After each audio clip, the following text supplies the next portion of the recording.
But let's talk about the big news here. Check this out. We got the story from the Daily Mail.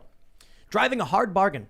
Haulage firms offer $100,000 salaries and $15,000 bonuses to lure 80,000 truckers and ease supply crisis as empty shipping containers are dumped in the streets because California port is full. This is a trucker problem. Check this out.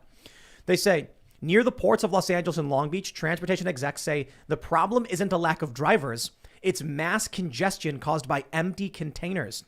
Steamships are refusing to take back empty containers and charging trucking companies a per diem to store them. That is what is driving some small businesses to close the logistical situation at the port as the ports worsen. Head of the California Trucking Association has called for a state of emergency to be imposed. It all ties to supply chain chaos that's left cargo ships queuing for weeks to unload goods to trucking companies, which are unable to effectively move them.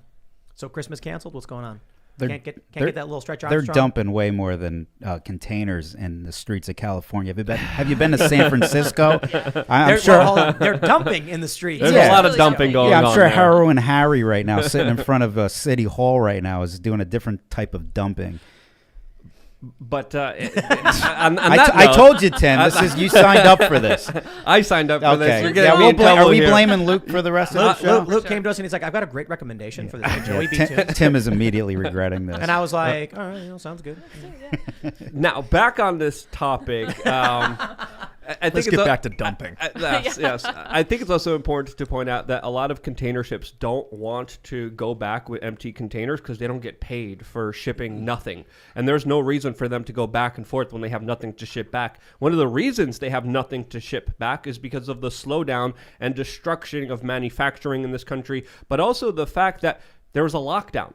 Those lockdowns that happened months ago, almost a year ago, the ramifications of it are being felt right now. Now, what happens now, it's not just going to play out for Christmas. It's going to play out beyond that because we're talking about consumer goods, not just for, Chinese-made, slave-made good toys for your child. We're talking about tools. We're talking about essential items that other businesses need to create different kind of products, to put products together. So all of that is going to be in disrepair to the point where even Florida has just announced that they're going to be opening up their ports, and a lot of ships are considering literally going through the Panama Canal into Florida. As Florida has announced, hey, this is a crisis. We could help fix it. Let's bring all the goods here. We could ship them around the country. But the crisis here, there's many layers to it because it's not just a labor shortage. It's not just a trucker shortage. It's also emission laws that the governor of California has put that has limited the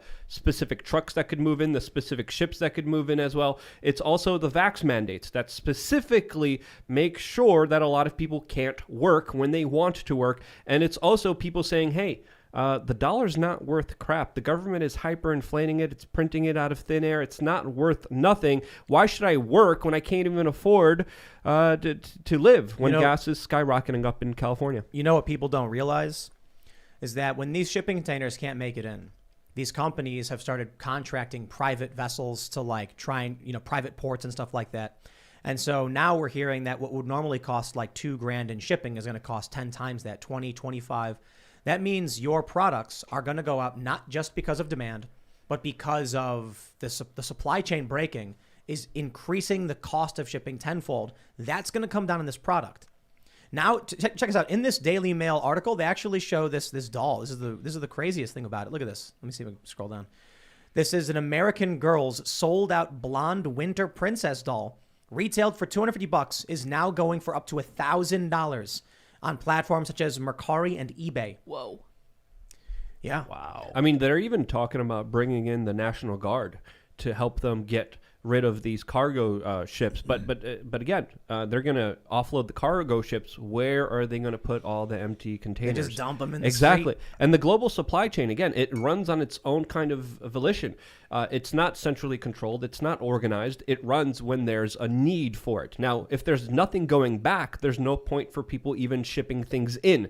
So there's a lot of chaos, a lot of disarray, and everything that happened has the direct fingerprint of the government intervening campaigning saying that they're going to help everyone when they're causing these problems and only exacerbating them that purpose. much worse. Yeah, You 100%. you will own nothing and you will be happy. Exactly. This is a part, in my opinion, of the Great Reset and screwing people over.